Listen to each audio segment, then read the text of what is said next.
Là, l'idée, c'était de parler un peu des hypoglycémies de l'enfant et effectivement de passer un peu sur les hypoglycémies endocrino. Donc, je vous propose un petit cas clinique pour illustrer la situation.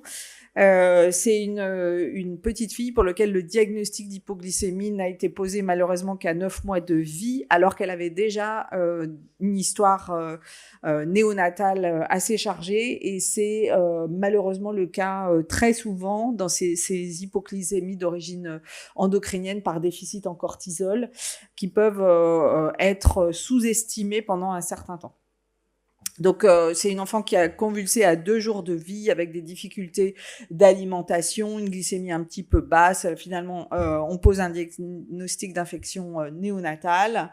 Elle fait un petit séjour en réanimation et puis elle finit par sortir sous antiépileptique. Mais elle va refaire plusieurs épisodes de convulsions.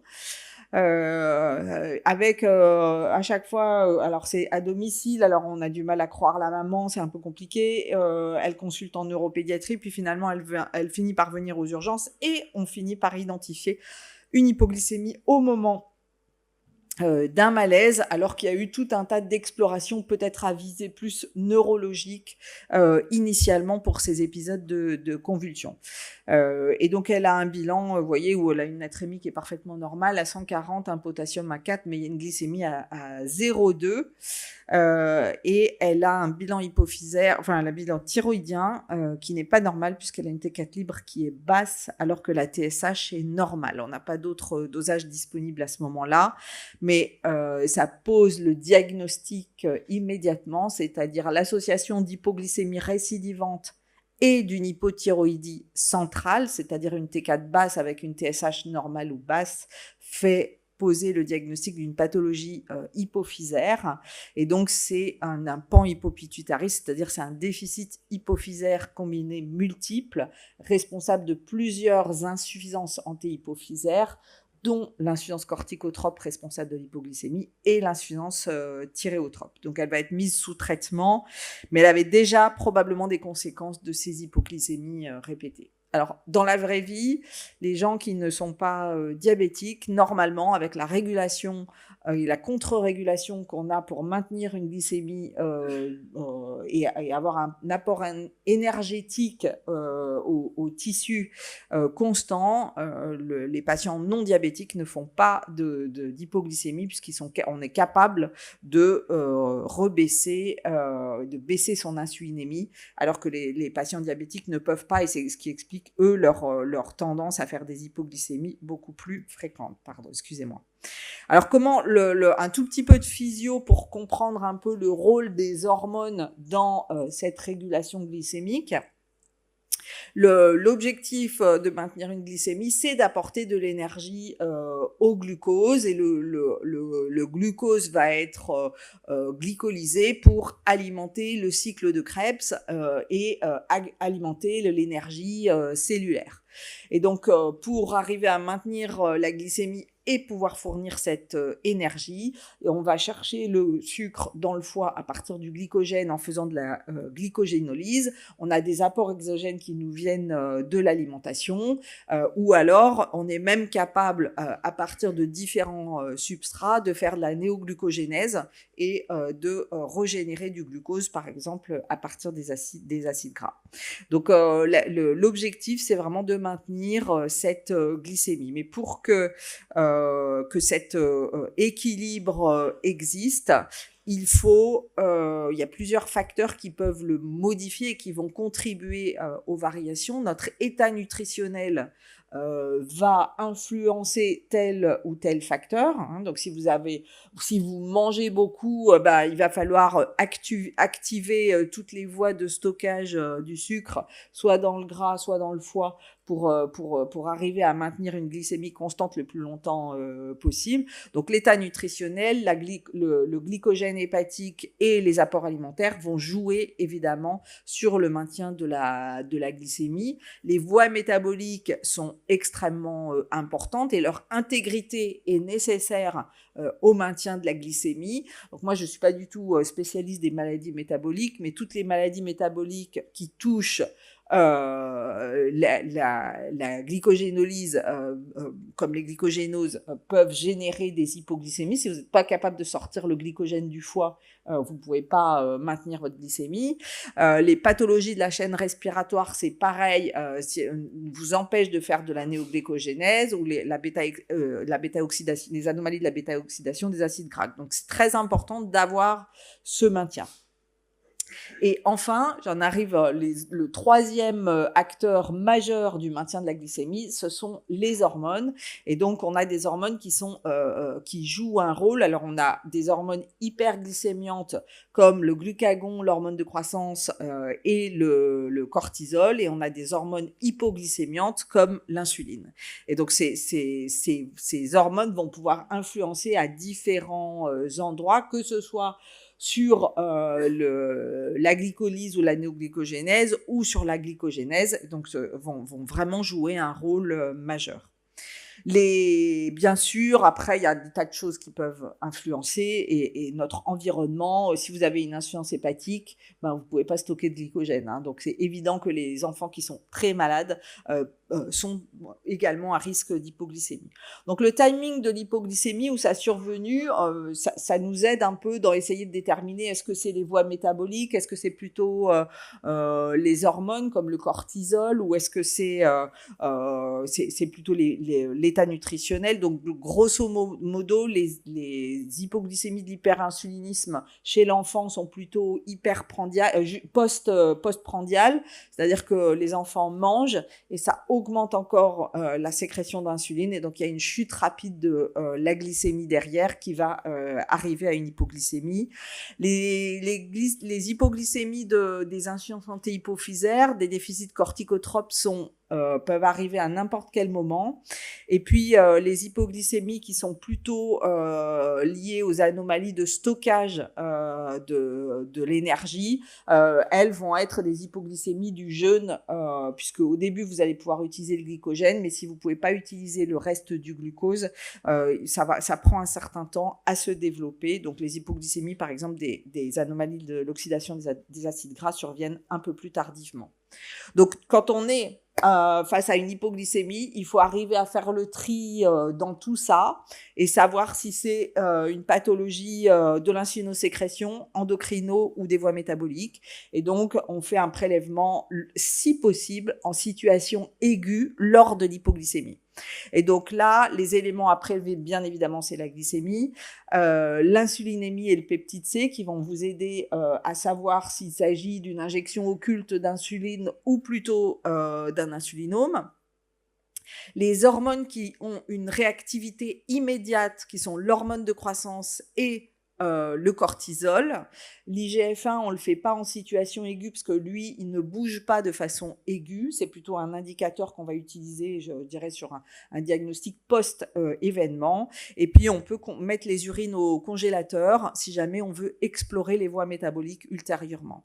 Et en dehors de l'épisode aigu, si on a raté l'hypoglycémie, on peut quand même faire un bilan et à ce moment-là, on va utiliser plutôt les dosages de T4 libre, d'IGF-1 et d'ACTH pour évaluer et le dosage des lactates pour évaluer l'intégrité des voies métaboliques ou des voies endocriniennes.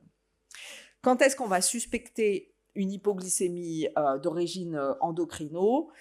Quand on a exclu le reste, en particulier l'hyperinsulinisme, qui est un diagnostic grave qu'il faut prendre en charge immédiatement. Quand on a des hypoglycémies persistantes et répétées, comme le cas clinique que je vous ai présenté, ou quand on a des signes associés, en particulier des signes de la ligne médiane. Ça, c'est très, très évocateur des atteintes endocrino. L'hypophyse, c'est une glande qui est vraiment au milieu et qui est, quand on a un déficit de type combiné, c'est-à-dire quand on a plusieurs déficits antéhypophysaires, il est rare que l'anomalie soit limitée à l'hypophyse et généralement il y a un syndrome malformatif qui est beaucoup plus étendu. Alors l'hypoglycémie, endocrines. Les enfants qui font une hypoglycémie à cause d'une maladie endocrinienne sont des hypoglycémies par déficit en cortisol. Le déficit, l'hormone de croissance joue un rôle dans la régulation glycémique, mais le déficit isolé en hormone de croissance donne exceptionnellement des hypoglycémies. Et c'est quasiment tout le temps quand il est associé à un déficit en cortisol. Donc c'est le déficit en cortisol qui est vraiment le driver de l'hypoglycémie chez l'enfant, parce que le cortisol, c'est une hormone majeure de la contre-régulation glycémique qui permet la néoglucogénèse hépatique, qui permet la lipolyse, la cétogénèse, qui diminue l'utilisation périphérique du glucose. Donc quand on n'a pas de cortisol, on ne peut pas faire tout ça. Donc le manque de cortisol vous empêche de répondre à une situation aiguë de stress physiologique, donc d'un stress infectieux, quel que soit le stress que vous avez. Et donc quand on a un déficit en cortisol, comme on a une diminution de la glucogénèse hépatique, on est aussi en déficit de réserve hépatique de glucose. On a deux grandes causes au déficit en cortisol. Le déficit en cortisol, ça peut être parce que vous avez une atteinte centrale, donc une insuffisance corticotrope. Dans ce cas-là, généralement, l'hypoglycémie est au premier plan et on peut avoir d'autres symptômes de déficit hypophysaire. On a parlé des anomalies de la ligne médiane, mais ça peut être les anomalies si on a un déficit corticotrope chez un garçon, par exemple, on va avoir un micropénis ou une cryptorchidie ou un ictère cholestatique néonatal. Et donc, très généralement, on a deux grandes situations. Donc, j'en ai parlé, les panhypopituitarismes, donc les maladies hypophysaires multiples, ou l'autre cause de déficit central, c'est l'insuffisance corticotrope post-corticothérapie. Les enfants qui ont été exposés à des corticoïdes de façon prolongée peuvent faire des hypoglycémies à l'arrêt ou au sevrage de la corticothérapie. En fait, c'est rare qu'ils fassent des hypoglycémies, je dirais, sévères, avec convulsions. Ça peut arriver. Ils font très souvent des petites hypoglycémies assez peu symptomatiques, en particulier en préprandial. Et la deuxième situation, où on a une hypocortisolémie et une insuffisance surrénale, c'est les insuffisances surrénales périphériques, donc les maladies de la surrénale. Et dans ce cas-là, l'hypoglycémie est associée à un syndrome de perte de sel, un déficit minéralocorticoïde qui est également associé. Et donc, les patients vont avoir une déshydratation, une hyponatrémie, une hyperkaliémie. Donc, en fait, on les repère assez facilement. Donc, ça va être des patients qui ont essentiellement un bloc en 21-hydroxylase. J'ai déjà parlé du pan hypo, c'était juste pour vous montrer, les patients qui ont une anomalie dans les panhypopituitarismes, ils peuvent avoir des anomalies de la ligne médiane assez étendues, avec des anomalies du développement crânio-facial importantes. Le panhypopituitarisme, son diagnostic, il est posé sur les dosages biologiques sur l'IRM. Si on a la possibilité, on fait également de la génétique, mais c'est rare qu'on puisse aller jusque-là. Mais donc, dans le panhypopituitarisme et chez l'enfant qui fait des hypoglycémies, on ne fait pas de test de stimulation de l'hormone de croissance parce que c'est dangereux. Vous risquez de générer une hypoglycémie et de générer une convulsion. Donc, le diagnostic, un enfant qui fait une hypo, vous suspectez un déficit hypophysaire, en fait, il y a toujours une anomalie à l'IRM et il y a toujours des dosages biologiques de base qui sont pathologiques. Donc, on n'a pas besoin d'aller jusqu'au test de stimulation de l'hormone de croissance. Donc, le diagnostic, il va être posé par une T4 libre inférieure à 15 picomol, un cortisol inférieur à 5 microgrammes par décilitre et un taux d'ACTH normal, un taux de GH bas, un taux d'IGF-1 qui est bas également. Et les déficits ne sont jamais isolés, on a toujours des anomalies multiples. Donc, ce n'est pas un diagnostic qui est difficile à faire. Il faut juste y penser. Alors, le traitement de l'hypoglycémie dans le panhypopituitarisme, ou dans une situation aiguë, c'est de donner de l'hydrocortisone. Alors bien sûr, on peut faire un bolus de glucose si on a besoin, mais sinon le traitement c'est l'hydrocortisone et on donne de l'hémisuccinate d'hydrocortisone en IV, en IM ou en sous-cute, comme on veut. Vous trouvez une seringue, une aiguille et on injecte. Et on met chez l'enfant, on ne parle pas du nouveau-né, chez l'enfant, on met 50 mg pour les moins de 20 kg et 100 mg pour les plus de 20 kg. Chez un nouveau-né nourrisson, on peut mettre 25 mg. Il n'y a pas de risque de surdosage. Donc, même si vous trompez que vous faites l'ampoule entière, ce n'est pas un problème. Et ensuite, bien sûr, on va monitorer la glycémie et on va continuer par de l'hémisuccinate d'hydrocortisone toutes les 6 heures.